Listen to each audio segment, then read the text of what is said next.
விதுரர் எழுந்து சொல்லுகிறார், தர்மத்தோடும் நீதியோடும் உலகத்தை அனைத்து அங்கீகரித்து வாழ்ந்து வருகிறவன் தர்மன் தான். அது மட்டுமல்ல, இந்த சந்திரவம்சத்திலே மூத்த பிள்ளையாக பிறந்திருக்கிறவன் அவன்தான். துரியோதனன் கூட அவனுக்கு பின்தான் பிறந்தான். மூத்த பிள்ளைக்கு ஆட்சி கொடுப்பதுதான் நம் மரபிலே வந்த வழக்கம். ஆகவே மூத்தவனாகிய தர்மனுக்கு, யுதிஷ்டிரனுக்கு ஆட்சி கொடுப்பதுதான் பொருத்தமானது என்று விதுரன் தன்னுடைய ஆலோசனையை சொல்லுகிறான். அதை பீஷ்மரும் அங்கீகரிக்கிறார். அந்த நேரத்திலே திருதராட்டிரன் கூட நல்லவனாகத்தான் இருந்தான். அந்த சபையிலே திருதராட்டிரன் பேசுகிற பேச்சை வியாசர் பதிவு செய்கிறார். திருதராட்டிரன் சொல்லுகிறான், பெரியோர்களே, நீங்கள் சொன்ன கருத்தை நான் முழுமனதாக ஏற்றுக்கொள்கிறேன். தர்மன் தான் இந்த மண்ணுக்கு ஆட்சிக்குரியவன். அவனிடம் இருக்கிற தர்ம குணம், எல்லோரையும் வசீகரிக்கிற குணம், எல்லோரையும் ஏற்றுக்கொள்கிற குணம், இவையெல்லாம் அவனுக்கு அரசனுக்குரிய தகுதிகளை கொடுத்திருக்கின்றன. அந்த நாளே அவனுக்குத்தான் ஆட்சி கொடுக்க வேண்டும். அது மட்டும் இல்லை, உண்மையிலே இந்த நாட்டினுடைய அத்தினாபுரத்தினுடைய ஆட்சி என் தம்பியாகிய பாண்டுவுக்குத்தான் போய் சேர வேண்டும். ஏனென்றால் அரச வம்சத்திலே அங்கக்குறைவுள்ளவனுக்கு அரசாட்சி கொடுக்கக்கூடாது என்பது விதி. இது அந்த காலத்திலே இந்த விதிகளை எல்லாம் போற்றினார்கள். இப்ப யார் போற்றுகிறார்கள்? நாங்கள் சொல்லுகிறோமே உலக மகா யுத்தம், உலக மகா யுத்தம் என்று சொல்கிறோமே, முதலாம் யுத்தம், இரண்டாவது யுத்தம் என்று சொல்லிக் கொண்டிருக்கிறோம். இல்லை, உலகத்தினுடைய முதல் பெரும் யுத்தம் மகாபாரத யுத்தம். அதான் அந்த பெயரிலேயே மகா என்று பெயர் வைத்தார்கள். மிகப்பெரிய யுத்தம். அண்ணனுக்காக நான் ஆட்சியை விட்டு தருகிறேன் என்ற தம்பிக்கும் அண்ணனுக்கும் பிறந்த பிள்ளைகள் ஆட்சிக்காக சண்டை பிடித்து கேவலப்பட்டு போனார்கள். காரணம், காலம் கலிகாலம். நான் உங்கள் எல்லோருக்கும் சொல்வேன், பிள்ளைகளுக்கு முடிந்த அளவு தர்மத்தை போதியுங்கள். இல்லாவிட்டால் நம் குடும்பங்களிலும் இப்படித்தான் நடக்கும். பாசமாக வாழ்ந்த அண்ணன் தம்பியினுடைய குடும்பங்கள் பல கோட்டிலே நிற்கிறதை நான் பார்த்திருக்கிறேன். இதை திருதராட்டிரன் சொல்லுகிறான், என் தம்பி எனக்காக ஆட்சியை விட்டு தந்து என் பொறுப்பு முழுவதையும் அவன் பார்த்தான். அது மட்டுமல்ல, அந்த பொறுப்பை பார்க்கிற பொழுது கூட அவன் என்ன செய்தான் தெரியுமா? பாண்டு விதுரனுக்கும் பீஷ்மருக்கும் சொல்லுகிறான். திருதராட்டிரன் கண்ணீர் வடித்தபடி சொல்லுகிறான். அவன் எப்படி தெரியுமா பார்த்தான்? அண்ணனை ஒரு பொம்மையாக பெயருக்கு இருக்கட்டும், நான் எல்லாம் பார்த்துக் கொள்கிறேன் என்று நினைத்து பார்த்தவன் இல்லை. எந்த ஒரு காரியம் செய்தாலும் அவன் என்னோடு வந்து கலந்து ஆலோசித்து, அண்ணா நான் இதை செய்ய போகிறேன் என்று கேட்காமல் செய்ததில்லை. அப்படிப்பட்ட தம்பி அவன். ஆகவே இந்த ராஜ்யம் உண்மையிலே பாண்டுவுக்குரியது. பாண்டுவுக்குரிய இந்த ராஜ்யம் இன்றைக்கு பாண்டுபுத்திரனாகிய தர்மனுக்குத்தான் உரியது. அது மட்டும் இல்லை, புதல்வர்களுக்குள்ளே மூத்தவன் அவன், அவனுக்குத்தான் உரியது. பெரியோர்களே, நீங்கள் சொல்லுகிற கருத்தை ஏற்றுக்கொள்கிறேன். தர்மனுக்குத்தான் யுவராஜா பட்டம் கட்ட வேண்டும் என்று திருதராட்டிரனும் ஒத்துக்கொண்டான். பாருங்கள், இது ஆரம்ப பருவம், மகாபாரதத்தினுடைய ஆரம்ப கதை. திருதராட்டிரனும் ஒத்துக்கொண்டான், அப்படியே செய்யலாம். உடனே எல்லாருமாக சேர்ந்து தர்மனுக்கு யுவராஜ பட்டம் கட்டினார்கள். யுவராஜ பட்டம் என்றால் இளவரசு பட்டம். இளவரசு பட்டம் என்றால் இவன் தான் அடுத்த அரசனாக வருவான் என்பதை உறுதி செய்து கொடுக்கப்படுகிற பட்டம். இந்த பட்டத்தை தருமன் ஏற்றுக்கொண்டான். பாண்டவர்கள் அதை மகிழ்ந்தார்கள். துரியோதனனுக்கு மட்டும் அதை ஜீரணிக்க முடியவில்லை. துரியோதனனுக்கு மட்டும் அதை ஜீரணிக்க முடியவில்லை. மனதுக்குள்ளே கிடந்து குழம்புகிறான். என்னதான் இருந்தாலும் எங்களுடைய தந்தை தானே அரசனாக இருந்தவர், அவருக்கு மூத்த பிள்ளை நான் தானே, ஆட்சியை அவர் எனக்கல்லவா தந்திருக்க வேண்டும். பழைய கதைகளை எல்லாம் வீணாக பேசி என் தந்தை அவருக்கு புறக்கண்தான் குருடு என்று நினைத்தேன், அகக்கண்ணும் குருடாயிருக்கும் போல் இருக்கிறதே. தன் பிள்ளை வாழ வேண்டும் என்று நினைக்காமல் மாற்றான் பிள்ளை, தம்பி பிள்ளை என்று அந்த ஆட்சியை அநியாயமாக உலகறிய அவனுக்கு இளவரசு பட்டம் சூட்டிவிட்டாரே என்று உள்ளுக்குள்ளே வருந்தினான். நான் அன்றும் சொன்னேன், இன்றும் சொல்லுகிறேன், காந்தாரி மிக நல்லவள். ஆனால் இந்த கருவை சுமக்கிற பொழுது அவள் நெஞ்சிலே கிளர்ந்த அந்த பொறாமை அந்த பிள்ளைகளுடைய அந்த வித்துகளிலே பதிந்து விட்டன. அந்த புத்திக்குள்ளே அது பதிந்து கிடந்தது. அவனாலே அதை ரசிக்க முடியவில்லை. துரியோதனனுக்கோ பீமனுக்கோ கொடுத்திருந்தால் அவன் பொறாமைப்படுவதிலே ஓரளவு நியாயம் இருக்கிறது என்று சொல்லலாம். அர்ஜுனனுக்கோ பீமனுக்கோ கொடுத்திருந்தாள், ஏனென்றால் வித்தையிலே போட்டிக்கு சமமான. தர்மன் அப்படிப்பட்டவனே அல்ல. தர்மன் அப்படிப்பட்டவனே அல்ல. அவன் யாரோடும் பகை கொள்ளாதவன். கிருஷ்ண பரமாத்மாவை தூது அனுப்புகிற பொழுது கிருஷ்ண பரமாத்மா நான் போய் என்ன சொல்ல வேண்டும் என்று தர்மனை கேட்கிறார்.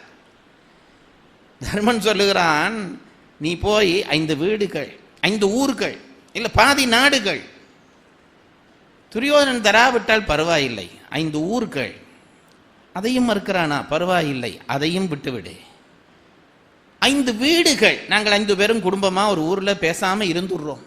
எவன் சொல்லுவான் பாருங்கள். என் பின்னவன் பெற்ற செல்வம் அடியனேன் பெற்றதென்றோ என்று ராமன் பேசியது பெரிதல்ல. இவ்வளவு அநியாயங்கள் செய்து மனைவியை துயிலுரிந்து எல்லாம் முடிந்த பிறகு கூட அவன் மனதிலே கருணைதான் நிற்கிறது. சொன்னான், 5 பாதி நாடுகள் தராவிட்டால் 5 ஊர்கள், 5ஆவதும் இல்லாவிட்டால் 5 இல்கள், அதுவும் மறுத்தாள். கண்ணன் கேட்டான், அதையும் அவன் தராமல் மறுத்தாள். முந்தூர்வம் பனிக்கொடியோன் மூதூரில் நடந்துளவர் முன்றில் தோறும் நந்தூரும் புயல் நாட்டின் திறம்பேண்டு நாடொன்றும் நல்கானாயின் 5 ஊர் வேண்டு, அவை மறுத்தால் 5 இளம் வேண்டு. கண்ணன் கேட்டான், அவை மறுத்தாள், அதையும் தரமாட்டேன் என்று சொன்னான். 5 வீடும் கிடையாது என்று அவன் சொன்னா என்ன நீ பண்ணுவே? அப்படித்தான் துரியோதனன் சொன்னான், ஒரு ஈ இருக்கிற இடமும் நான் கொடுக்க மாட்டேன் என்று போய் சொல். எவ்வளவு பெரிய யுத்தம், எவ்வளவு பெரிய அழிவு இந்த வார்த்தையிலாலே விளைந்தது. இறங்கி வரக்கூடிய அடிமட்டத்துக்கு தர்மன் வருகிறான். 5 வீடுகள், நான் அதிலே நான் திருப்பி கொதிக்கிறார்கள் பஞ்சபாண்டவர்கள். அண்ணனுக்கு என்ன பைத்தியமா? பாஞ்சாலி துயில் விரிந்து நிற்கிறாள், சபதம் பண்ணிவிட்டு நிற்கிறாள், அவன் தொடை ரத்தம் பூசுவேன் என்று தவடம் பண்ணிவிட்டு நிற்கிறாள். இவளை கூட பார்க்காமல் தர்மர் இப்படி சொல்கிறாரே என்று வீமன் கொதிக்கிறான். கர்ணனை கண்ண பரமாத்மா அப்படி பார்க்கிறார் வீமனை, நீ என்னடா சொல்றேன்? ஒன்னும் சொல்றதுக்கு இல்லை, ஊனமிலான் மானமிலாது உரைத்ததற்கு என் செய்ய என்றான். எங்க அண்ணாவுக்கு ஒரு குறையும் இல்லை, ஆனா ஒரு பிரச்சனை, மானமும் கிடையாது என்றான். ஊனமிலான் மானமிலாது உரைத்ததற்கு என் செய்ய, அறவுயர்ந்தோன் கொடுமையிலும் முரசுயர்ந்தோய் நின் அருளுக்கு அஞ்சினேனே என்றான். அந்த துரியோதனனுடைய பகை நினைத்து நான் பயப்படவில்லை, தர்மா உன்னுடைய அன்பை நினைத்து பயப்படுகிறேன் என்றான். அப்படிப்பட்ட தர்மன், அவனுக்கு ஆட்சி கொடுப்பதை பார்த்து துரியோதனன் கோபிக்கலாமா? பீமன் சண்டியன் அவனோடு கோபித்திருக்கலாம், அர்ச்சுனன் நமக்கு தம்மிடம் இல்லாத பலசாலி தர்மன் யாரையும் தீமை செய்யாதவன், அவனை பார்த்தும் பொறாமைப்படுகிறான் என்றால் பொறாமை இவனுடைய பிறவியிலே உயிரிலே கலந்து விட்டது. ரொம்ப கவனமாக இருங்கள், பிள்ளைகளிடம் இந்த விஷயங்களை கலக்க விட்டு விடாதீர்கள். நமக்குள்ளே இருக்கிற அண்ணன் தம்பி சண்டை சச்சரவுகளை குழந்தைகளுக்கு சொல்லி இந்த விஷத்தை ஏற்றி விட்டீர்களே, ஆனால் இந்த விஷப்பூண்டை களையவே முடியாமல் போய்விடும், சந்ததியாக நீளும். அப்போ இந்த துரியோதனாலே அது தாங்க முடியவில்லை, என்ன செய்யலாம் என்று யோசித்தான். முதல் அப்பனை மாற்ற வேண்டும். அவனுக்கு கண்தான் குருடு என்றால் அவனுக்கு அறிவும் குருடு போல் இருக்கிறதே, தன் பிள்ளையினுடைய நன்மை கருதாமல் இவன் இப்படி முட்டாள்தனம் பண்ணி இருக்கிறானே என்று நினைத்தான். எப்படி இதை தடுக்கலாம் என்பதை யோசித்து உடனடியாக ஒரு கூட்டம் போடுகிறான். நேற்று அந்த இடத்திலே விட்டேன். உடனடியாக ஒரு கூட்டம் நடத்துகிறான். அந்த கூட்டத்துக்கு 4 பேரை கூப்பிட்டிருந்தான். 4 பேரை கூப்பிட்டிருந்தான். அந்த 4 பேர் அந்த கூட்டத்துக்கு வந்திருந்தார்கள். ரகசிய கூட்டம். அந்த ரகசிய கூட்டத்திலே 4 பேர். அந்த 4 பேர் யார் என்றால், ஒருவன் சகுனி, ஒருவன் துரியோதனன், ஒருத்தன் துச்சாதனன், மற்றவன் கர்ணன். இந்த 5 பேர், 4 பேர். பாரதத்திலே இந்த 4 பேருக்கு ஒரு பெயர் வைத்தார்கள் நம் பெரியவர்கள். கர்ணனே நான் நினைச்சு கவலைப்படுறது, என்ன பெயர் வைத்தார்கள் தெரியுமோ? துஷ்ட சதுஷ்டர்கள் என்று பெயர். கெட்டவர்களாகிய 4 என்று அர்த்தம். துஷ்ட சதுஷ்டர்கள் யார் தெரியுமா? சகுனியை சேர்த்தது சரி, துரியோதனை சேர்த்தது சரி, துச்சாதனை சேர்த்து கர்ணனையும் சேர்த்துட்டார்கள். ஏன் தெரியுமோ? இதை நான் திரும்ப நான் பல இடங்களிலே சொல்லி இருக்கிறேன், உங்களுக்கும் சொல்லுகிறேன். சேர்க்கைதான் ஒரு மனிதனுடைய லட்சணம். சேர்க்கைதான் ஒரு மனிதனுடைய லட்சணம். நீங்கள் எவ்வளவு உத்தமனாகவும் இருங்கள், கெட்டவனோடு ஒருவனோடு சேர்ந்து விட்டால் நீங்கள் கெட்டவன் தான். 4 பேரும் கூட்டம் போட்டார்கள். துரியோதனன் தன்னுடைய மன வருத்தத்தை எடுத்து சொன்னான். எங்க அப்பா இப்படி பண்ணிட்டார், அவர் மட்டும் ஒரு புரட்சி பண்றதா இருந்தா எப்படி, என்னதான் இருந்தாலும் ஆட்சிக்கு நான் தானே ராசா, என் பிள்ளைக்குத்தானே அந்த யுவராஜ பட்டம் கட்ட வேண்டும் என்று சொல்லி இருந்தால் நிலைமையே வேற. எங்க அப்பனுக்கு அந்த அறிவே கிடையாது. இப்போ அவனுக்கு கொடுத்து விட்டார்களே, இளவரசு பட்டம் கொடுத்து விட்டார்களே, இதை எப்படி மாற்றுவது? தர்மன் இயல்பிலேயே நல்லவனாக இருக்கிறான். நாட்டு மக்கள் எல்லாரும் அவன் மேலே அவனை அறியாமல் பாசம் வைக்கிறார்கள். தர்மனை கண்டால் வணங்குகிறார்கள், தர்மனை கண்டால் புகழ்கிறார்கள், தர்மனை கண்டால் மகிழ்ச்சி அடைகிறார்கள். அது அவனுடைய இயல்பை பார்த்து எல்லோரும் அவனை விரும்புகிறார்கள். இப்படியே இந்த அன்பு வளர்ந்து போனால் நாளைக்கு அவன்தான் நாளைக்கு இந்த தேசத்துக்கு ராஜா. நாங்கள் எல்லாம் சேவகம் செய்ய வேண்டியதுதான். என்ன செய்வது தெரியவில்லை, மாமனே நீதான் ஒரு வழி சொல்லு என்று சகுனியை பார்த்தான். இவன் இந்த குடும்பத்தை கெடுக்கிறதுக்கென்றே வந்த பயல். ஆகவே சகுனி பார்த்தான், நல்ல சந்தர்ப்பம். மாமனே நான் இதற்கு என்ன செய்யட்டும் என்று கேட்டவுடனே சகுனி சொன்னான், எனக்கு ஒரு நல்ல மந்திரி இருக்கிறான், கணிகன் என்று அவனுக்கு பெயர். அந்த மந்திரியை அழைப்போம், அவன் பிராமணன், அவன் மந்திரியாக இருக்கிறான். அப்போ இந்த மந்திரி என்று எனக்கு ஒருவன் இருக்கிறான், அவனை அழைக்கவா என்று கேட்டான் சகுனி. 5வது ஆளாக அவனை கூப்பிட்டார்கள். அவனுக்கு கணிகன் என்று பெயர். அவனுக்கு வேலை என்ன, கெட்டவர்கள் திட்டம் போட்டால் அதை கூர்மைப்படுத்தி கொடுப்பான். அப்படி சில பேர் இருக்கிறார்கள். அவர்களையும் அறிவாளின்னு தான் உலகம் சொல்லுது, நம்ம விதி. கெட்டவன் திட்டம் போட்டால் அதை கூர்மைப்படுத்தி கொடுக்கலாமா? நல்லவனுடைய திட்டத்தை கூர்மைப்படுத்தி கொடுக்க வேண்டும். கெட்டவனுடைய திட்டத்தை கூர்மைப்படுத்தி கொடுக்கிறவன் சமுதாயத்தை அழிக்கிறவன். இவன் அப்படிப்பட்ட ஒருத்தன். ஒன்றாக இருக்கிறவர்களை பிரித்தால்தான் நாம் பலம் பெறலாம், அதை தெரிந்து கொள்.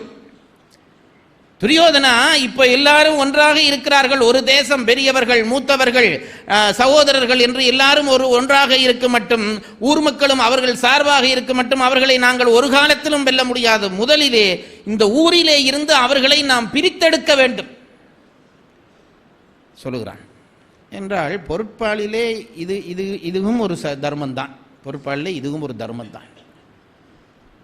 எப்படி அரசனோடு ஒவ்வாதவனை எப்படி விலத்துவது என்று பொருட்பால் நூல்கள் பலது சொல்லும். ராசாவுக்கு பிடிக்காத ஒருத்தன் மக்கள் மத்தியிலே செல்வாக்கு பெற்று விட்டால் என்ன செய்வது என்று கேட்டார்கள். சாணக்கியன் என்ன சொன்னான் தெரியுமா? ராசாவுக்கு பிடிக்காத ஒருத்தன் சும்மா ஒரு சின்ன பதவி கொடுக்கலாம் என்று கொடுத்தா அவன் மக்கள் ஆதரவை பெற்று விட்டான். அவன் என்ன பண்ணுவது என்று கேட்ட உடனே சாணக்கியன் சொல்றான், ஒன்றும் பண்ணாதே, அவனுக்கு நிதியமைச்சர் போஸ்ட் கொடுன்றான். நீ நிதியமைச்சர் பதவி கொடு. ஏன் கொடுத்தா என்ன என்று அவனை அழிக்கிறதுக்கு வழி கேட்கிறோம். நீ நிதியமைச்சர் போஸ்டை கொடுத்துட்டு அவனை கொண்டு வரிகளை நல்லா போட பண்ணு. அந்த வரி இந்த வரி எல்லா வரியும் போடு. மக்கள் அவனை வெறுப்பார்கள். வெறுக்கிற நேரத்தில் அவனை தட்டு, ஆல் அவுட். இப்படி சொன்னது பொருட்பால் நூல். இதெல்லாம் நல்ல ஆழம் படிக்காமலே இந்த அளவில் இருக்கு நாடு. அப்போ இந்த செய்தியை சொல்லிக் கொண்டு வந்த கணிகன் சொன்னான், இப்போ பாண்டவர்களை இந்த தேசத்திலிருந்து முதல் அப்புறப்படுத்த வேண்டும். அதுதான் ஒரு முதல் வேலை. பாண்டவர்களை இந்த தேசம் என்றால் நாளுக்கு நாள் மக்கள் மத்தியிலே அவனுக்கான ஆதரவு வளர்ந்து கொண்டு போகிறது. பாண்டவர்களுக்கான ஆதரவு வளர்ந்து கொண்டு போகிறது. இதை விட்டால் அவர்கள் பலம் பெற்று விடுவார்கள். முதலே அவர்களிலே வெளியேற்ற வேண்டும். துரியோதனன் கேட்டான், எப்படியப்பா வெளியேற்றுவது? வெளியேற்றுவதென்றால் உடனே அவர்களை பிடித்து வெளியேற்றினால் இன்னும் செல்வாக்கு அதிகமாகிவிடும். ஏற்கனவே மக்கள் ஆதரவோடு இருக்கிறவரை கட்சியை விட்டு நீக்கினால் அவர் பெரும் செல்வாக்கோடு திருப்பி ஆட்சிக்கு வந்துடுவார். அது உங்களுக்கு நான் சொல்ல தேவையில்லை. அப்போ என்ன பண்ணுவது? இவரை மெல்லமாக நட்பாக இந்த ஊரில் இருந்து வெளியேற்ற வேண்டும். எப்படி வெளியேற்றுவது என்று கேட்டான் துரியோதனன். அப்போ இவன் சொன்னான், வாரணாவதம் என்று நமக்கு சொந்தமான ஒரு ஊர் இருக்கிறதல்லவா, அங்கே இவர்களை அனுப்ப வேண்டும். நம்முடைய தேசத்துக்கு உட்பட்ட ஒரு பகுதி தான், ஆனால் தூரத்தில் இருக்கிறது, கங்கை கரையோரமாக இருக்கிறது. அந்த பகுதிக்கு பாண்டவர்களை கொஞ்ச நாளைக்கு அனுப்பு. இப்போ அவர்கள் அரசர்கள் ஆகவில்லையே, இப்போ இளவரசு பட்டம் தானே சூட்டி இருக்கிறார்கள். அவர்களை ஏதாவது செய்து அங்கே அனுப்பி வை. கொஞ்ச நாளைக்கு அவர்கள் அங்கே இருக்கட்டும். அப்போ மக்கள் மெல்ல மெல்ல மெல்ல அவர்களை மறப்பார்கள். எப்போ நான் சொல்றேன் பாருங்க, உறவு தொடர்பிற்கு மட்டும்தான் உறவு. நீங்க அதை நம்புங்க. அதான் நான் எல்லாருக்கும் சொல்றது உண்டு. இந்த பிள்ளைகளை எல்லாம் நல்லா படிப்பிச்சு அமெரிக்காவுக்கு அனுப்புறேன், லண்டனுக்கு அனுப்புறேன் என்று சொல்லுகிறார்களே, அது கணக்கு முடிச்சு அனுப்ப வேண்டியதுதான். என்றால் தொடர்பற்று போனோம், உறவற்று போகும். தொடர்போடு இருக்க வேண்டும். நன்மை, தீமை, அன்பு, பாசம் இது பகிர்ந்துக்கப்பட்டும்தான் உறவு இருக்கும். முதலிலே இவர்களை அனுப்பு. நாட்டு மக்கள் மெல்ல மெல்ல மெல்ல இவர்களை மறக்கத் தொடங்குவார்கள். அப்படி மறக்கத் தொடங்குகிற பொழுது நீ என்ன செய்ய வேண்டும் என்றால், ஏதாவது ஒரு சூழ்ச்சி செய்து அங்கேயே வைத்து அவர்களை கொன்றுவிடு. பஞ்சபாண்டவர்களை அங்கேயே வைத்து கொன்று விட்டாயானால் பாண்டவர்களையும் அவளுடைய தாயாரையும் சேர்த்து கொன்றுவிடு. மிஞ்சப்படாது. எதிரின்னு வந்துட்டா ஒருத்தனும் மிஞ்சப்படாது, கொன்றுவிடு. கொன்றால் சில நாளைக்கு மக்கள் அழுவார்கள், பிறகு ஒரு அரசன் தேவை என்று உன்னை ஏற்றுக்கொள்வார்கள். இது ஒன்றுதான் வழி என்று அந்த கணிகன் சொன்னான். அவனுக்கு பொற்காசுகளை பரிசாக கொடுத்தான் துரியோதனன். இப்போ என்ன செய்வது? இவர்களை அனுப்ப வேண்டுமானால் தான் போய் சொல்லி தர்மன் போகப் போவதில்லை. யார் சொன்னால் போவான் என்று நினைத்தான். திருதராட்டிரனாகிய பெரியப்பன் சொன்னால் தர்மன் கட்டாயம் போவான். நேராக சகுனியும் துரியோதனனுமாக திருதராட்டிரனிடம் வந்தார்கள். சகுனியை பார்த்து திருதராட்டிரன் சொன்னான், மைத்துனனே, நீ கண்குருடனாக இருக்கிறாய், புறக்கண் குருடனாக இருக்கிறாய் என்று பார்த்தால் அகக்கண்ணும் உனக்கு குருடாகி விட்டதா? உன் பிள்ளைகளுடைய நன்மையை கருதாமல் உன் தம்பியினுடைய பிள்ளைகளுடைய நன்மையை கருதி இளவரசு பட்டத்தை தர்மனுக்கு கொடுத்து விட்டாயே, கொஞ்சமாவது அதை பற்றி சிந்தித்தாயா? நாளை தர்மன் ஆட்சிக்கு வந்தால் அவனுடைய பிள்ளைகள் ஆட்சிக்கு வருவார்கள். பஞ்சபாண்டவர்கள் ஒற்றுமையாக இருக்கிறவர்கள், அவர்கள் பலம் பெறுவார்கள். உன் பிள்ளைகள் 101 அவர்களிடம் பிச்சை வாங்கி உண்கிறவர்களாகத்தானே இருக்க போகிறார்கள். இதை கூடவா நீ சிந்திக்காமல் இருந்து விட்டாய்? ஒற்றுமையாக இருந்தார் என்றால் கூட பரவாயில்லை, வீமனுக்கு துரியோதனனை கண்ணிலே காட்டக்கூடாது. அர்ச்சுனனுடைய பலம் நமக்கு எதிர்ப்பலமாக எப்பொழுதும் அங்கே நிற்கிறது. இதையெல்லாம் தெரிந்து கொண்டு நீ உன் பிள்ளைகளுக்கு துரோகம் செய்தாயே, இது நீதியா என்று கேட்டவுடனே திருதராட்டிரனுடைய கண்ணும் மறைக்கப்பட்டது. அன்றைக்குத்தான் அவன் உண்மை குருடனானான். அன்றைக்குத்தான் உண்மை குருடனான். அவன் பிள்ளை பாசம் உலகத்திலே பொல்லாத பாசம். பாருங்க, எந்த பெரிய நீதிவானும் இந்த பிள்ளை பாசத்துக்கு முன்னாலே மடங்கி போய்விடுவான். தன்னுடைய பிள்ளை உயர வேண்டும், தன்னுடைய பிள்ளைக்கு லாபம் பெற வேண்டும் என்று நினைத்தோனே எந்த பெரிய உயர்ந்தவனும் பிள்ளை என்றவுடன் தடுமாறி போவான். இந்த திருதராட்டிரனும் தடுமாறினான். ஐயோ, நான் தவறு செய்து விட்டேனா? அப்படியானால் என் பிள்ளைகளுக்கு வாழ்க்கை இல்லையா? துரியோதனை இவர்கள் அழித்து விடுவார்களா என்றெல்லாம் குழம்பினான். அந்த குழப்பத்தை பயன்படுத்தி சகுனி மேலும் மேலும் அனல் ஊட்டினான். அநியாயம் செய்து விட்டாயே திருதராட்டிரனே, இந்த பாவத்தை செய்து விட்டாயே, உன் பிள்ளைகள் நாளைக்கு அநியாயமாக நிற்கப் போகிறதே என்று சொல்ல சொல்ல சொல்ல சொல்ல திருதராட்டிரனுடைய மனம் உருகி மெல்ல துரியோதனநாதியர் பக்கமாக மாறியது. இப்ப திருதராட்டிரன் கேட்டான், சகுனி, இதையெல்லாம் நீ எனக்கு முன்னே சொல்லக்கூடாதா? இளவரசு பட்டம் சூட்டிய பிறகு வந்து சொல்லுகிறாயே. சூட்டிய பட்டம் சூட்டியது தானே, அதை எப்படி மறுப்பது? முன்னே சொல்லியிருந்தால் நான் இதை ஏதாவது மாற்றம் செய்திருப்பேனே. துரியோதனன் என் பிள்ளை அழுகிறானா?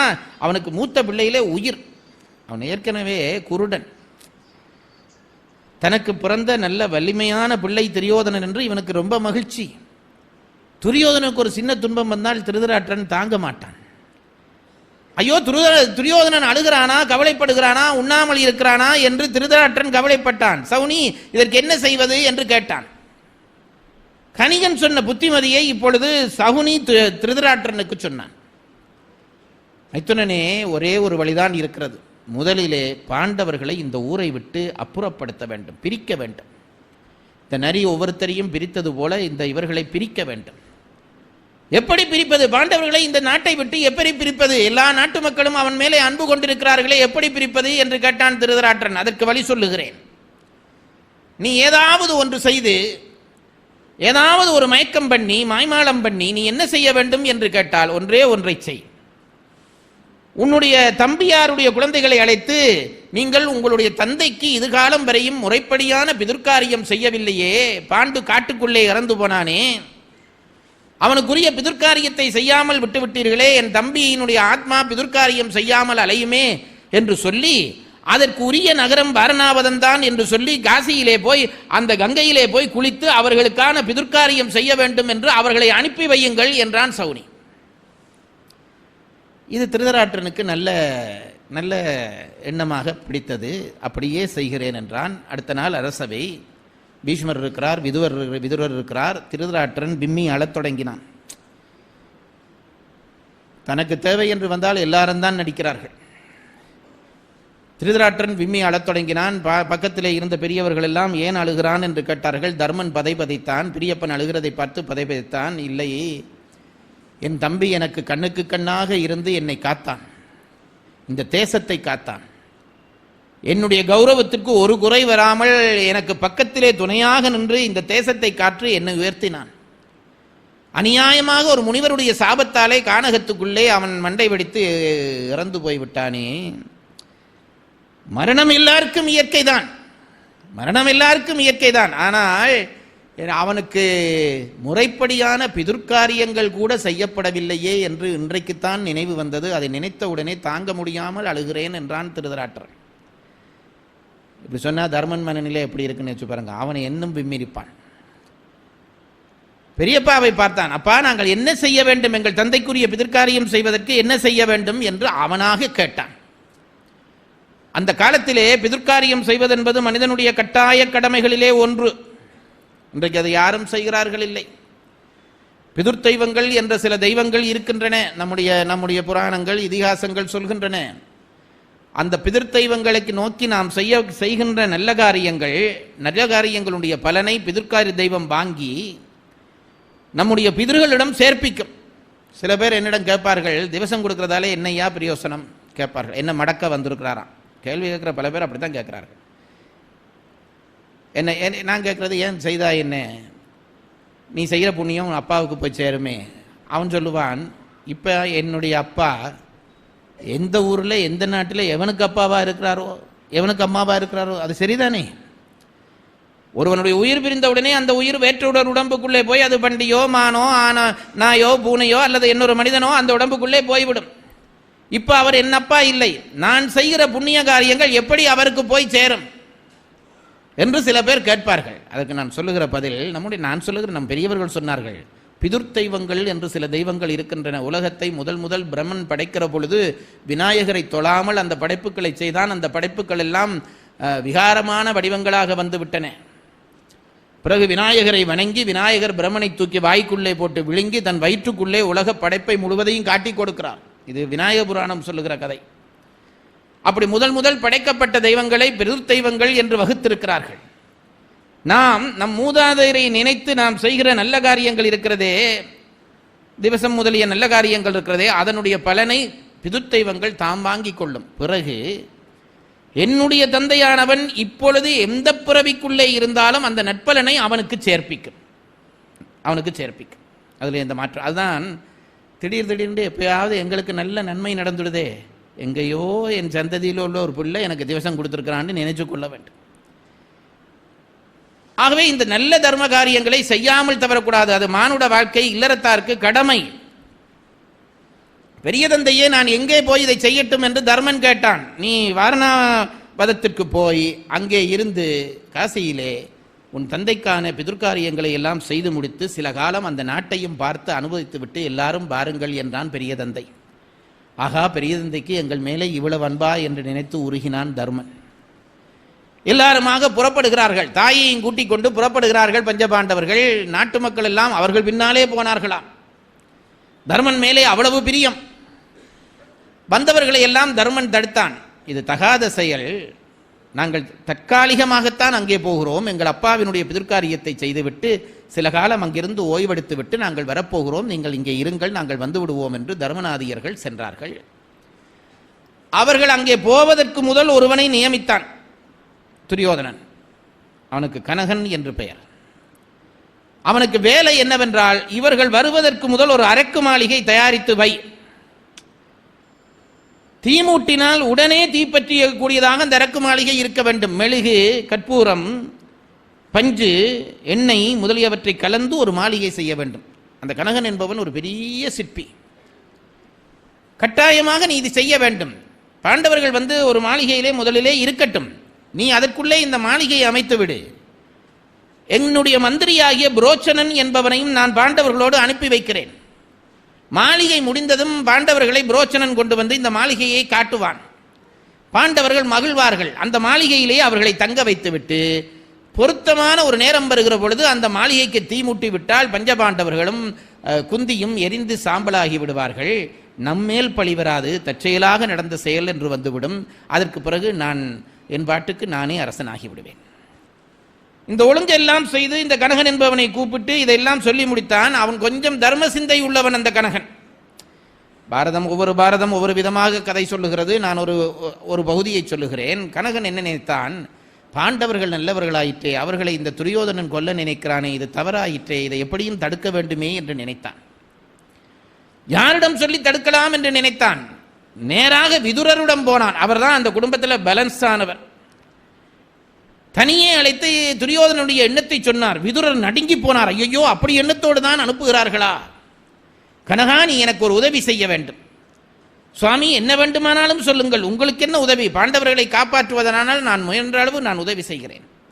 நீ அமைக்க போற மாளிகையிலே துரியோதனநாதியோருக்கு தெரியாமல், புரோச்சனனுக்கு தெரியாமல் அங்கே ஒரு சுரங்கத்தையும் நீ அமைத்து விடு.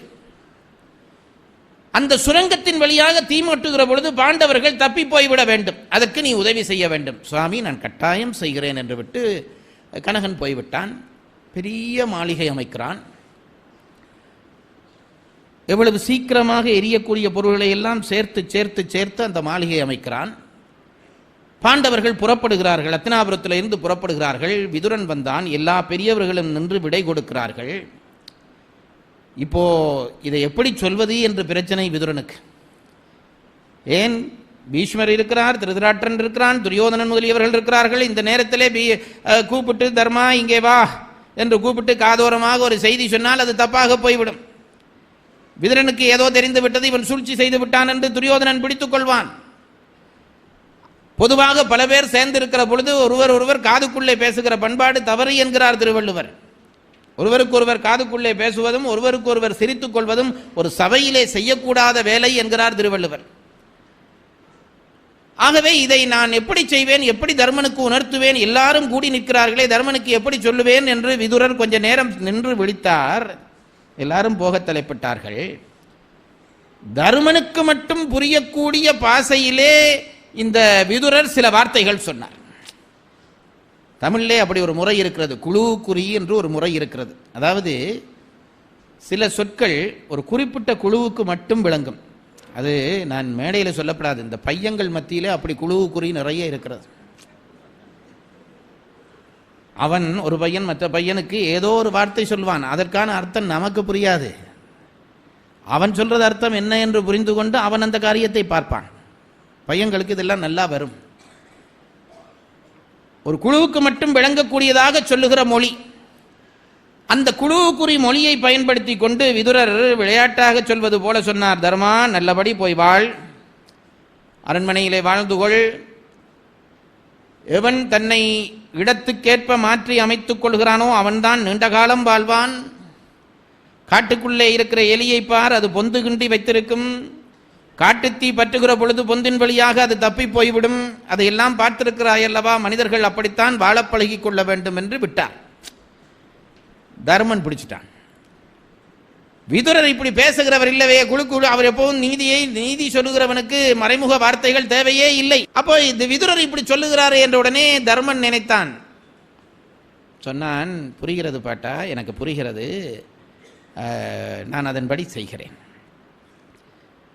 இவர்களுக்கு உணர்த்திவிட்ட திருப்தியிலே விதுரன் இருந்து விட்டான். எல்லாரும் போகிறார்கள், அங்கே போய் சேருகிறார்கள். அங்கே போய் சேர்ந்தவுடனே அவர்களுக்கென்று ஒரு தனி மாளிகை, அந்த தனி மாளிகையிலே எல்லாரையும் தங்க வைக்கிறார்கள். இன்னும் அரக்கு மாளிகைக்கு கூட்டிக் கொண்டு போகவில்லை. அந்த நாட்டு மக்கள் எல்லாம் தர்மன் நம்மை நோக்கி வந்து விட்டானே என்று எல்லையற்ற மகிழ்ச்சி கொண்டாட்டம் செய்கிறார்கள். தர்மனே நம் தேசத்துக்கு வந்து விட்டான், இனி என்ன, இவர்களை இனி திரும்பி போக விடக்கூடாது, இவர்கள் எங்களோடையே இருக்க வேண்டும் என்று அவர்கள் எல்லாம் விரும்பி நினைக்கிறார்கள். இங்கே புரோச்சனன் இந்த அவசரமாக இந்த மாளிகையை கட்டி முடித்தான். ஓராண்டு காலம் தர்மன் முதலியோர் அங்கே இருந்தார்கள். அவசரமாக கட்டி முடித்துவிட்டு வந்து பாண்டவர்களை நோக்கி, சுவாமி, உங்களுக்காக ஒரு மாளிகை கட்டும்படியாக திருதராட்டிர சுவாமி சொன்னார், மாளிகை கட்டப்பட்டிருக்கிறது, வந்து பாருங்கள் என்று கூட்டிக் கொண்டு போனான். ரொம்ப அழகான மாளிகை. கோட்டை மதிலிலே இருந்து உள்ளே இருக்கிற பொருள் வரையும் எல்லாம் உடன் தீப்பற்றக்கூடிய பொருளாக வைத்து அமைத்திருந்தார்கள். ஆனால் பார்க்க பளபளவள என்று மினுங்குகிறது. தர்மனை அழைத்துக் கொண்டு உள்ளே வந்தார்கள். தர்மன் வந்தான், பாண்டவர்கள் எல்லாரும் வந்தார்கள். வந்த உடனே அறிவாற்றல் மிக்கவனாகிய தர்மனுடைய மூக்கு பேசியது. வாய்தான் பேசும் என்று நினைக்காதீர்கள். சில பேருக்கு மூக்கு பேசும், சில பேருக்கு காது பேசும், சில பேருக்கு கண் பேசும். 5 புலன்களுக்கும் 5 புலன்களுடைய அறிவை வாங்கக்கூடிய தகுதி உண்டு. வாய்தான் பேச வேணும், கை பேசுகிறது இல்லையா? உங்களில் ஒருத்தர் வந்து என்னை பார்த்து, ரொம்ப நல்லா பாரதம் சொல்கிறீங்க ஐயா, இன்னைக்கு எங்கள் வீட்டில் வந்து சாப்பிட வேணும் என்று கேட்கிறீர்கள். நீங்கள் அப்படி ஒன்றும் கேட்க மாட்டீங்கன்னு தெரியும்.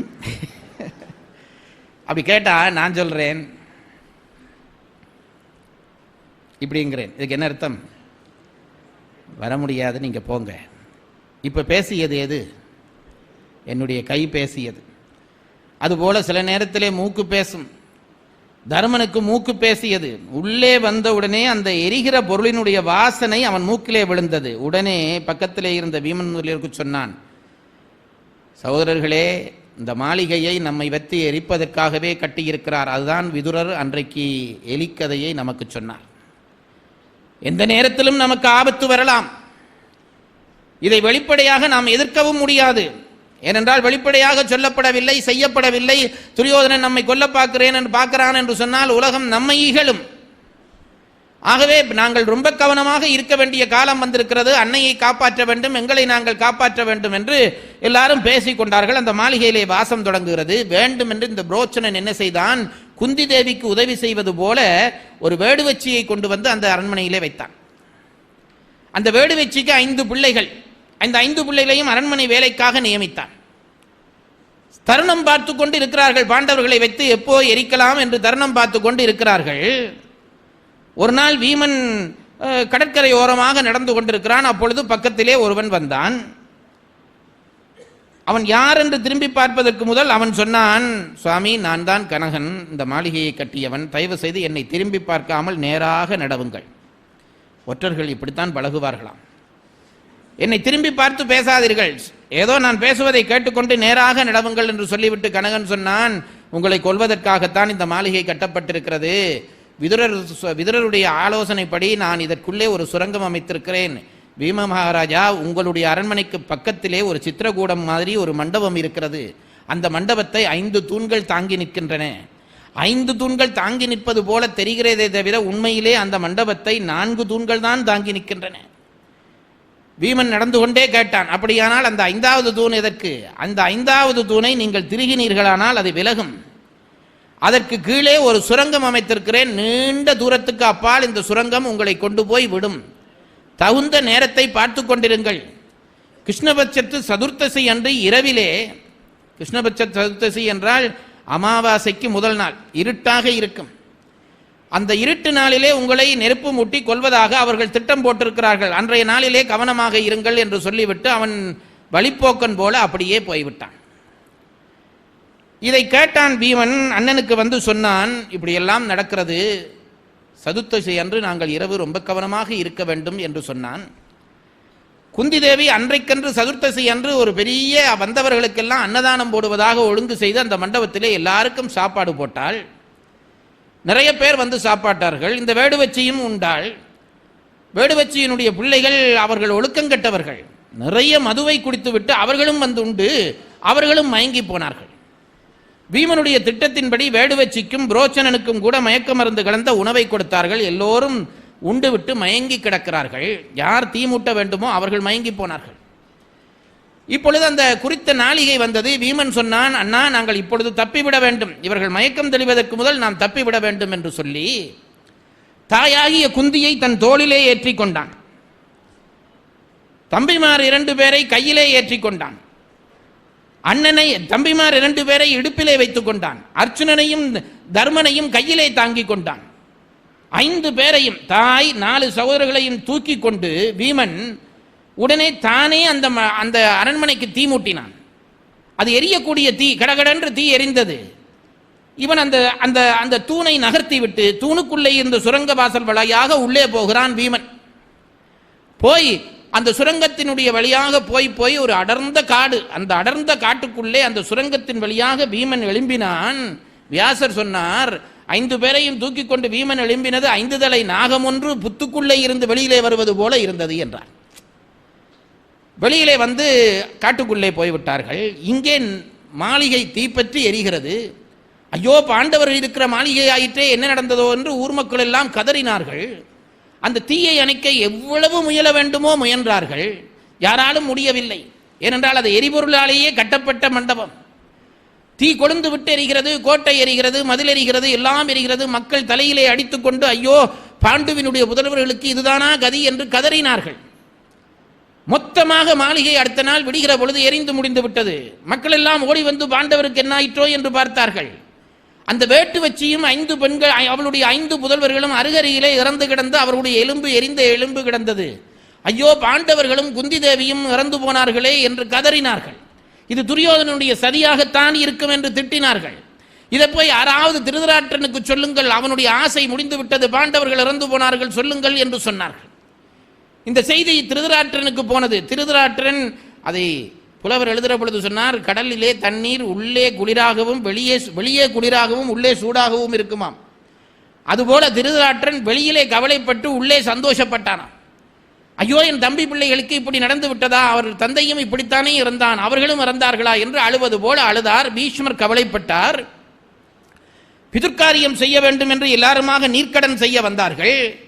பீஷ்மரும் வந்தார். அவர் தானே பெரிய பாட்டன், அவர் வந்தார். மெல்ல அருகிலே வந்த விதுரர் சொன்னார், பீஷ்மரே, தயவு செய்து நீங்கள் மட்டும் நீர்க்காரியம் செய்யாதீர்கள். பீஷ்மர் திரும்பி பார்த்தார். என் குலக்கொழுந்துகள் எல்லாம் இறந்து போய்விட்டனவே, அதற்கு நான் செய்யாமல் யார் செய்வது? சுவாமி, நான் சொல்கிறேன், நீங்கள் செய்யாதீர்கள். விதுரா, நீ ஒரு காரணம் இல்லாமல் ஒன்றை சொல்ல மாட்டாயே, ஏன் இப்படி சொல்லுகிறாய்? ரகசியமாக கேட்கிறார். சுவாமி, ஒன்றை சொல்லுகிறேன், பாண்டவர்கள் இறக்கவில்லை, உயிரோடு இருக்கிறார்கள். என்னது, பாண்டவர்கள் இறக்கவில்லையா? எங்கே இருக்கிறார்கள்? அவர்களை கொல்வதற்காக இந்த அரக்கு மாளிகை கட்டினான் துரியோதனன். அவனுக்கு தெரியாமல் அதே சிற்பியை கொண்டு ஒரு சுரங்கம் அமைத்து விட்டேன். நிச்சயம் பாண்டவர்கள் அது வழியாக தப்பி இருப்பார்கள். ஆகவே நீங்கள் நீர்க்கடன் செய்யாதீர்கள் என்று சொல்ல அவர் நீர்க்கடன் செய்வதை தவிர்த்தார். ஊர் முழுவதும் பாண்டவர்கள் எரிந்து போனார்கள் என்று கவலைப்படுகிறது. அங்கே பாண்டவர்கள் கானகத்துக்குள்ளே போய் சேர்ந்தார்கள்.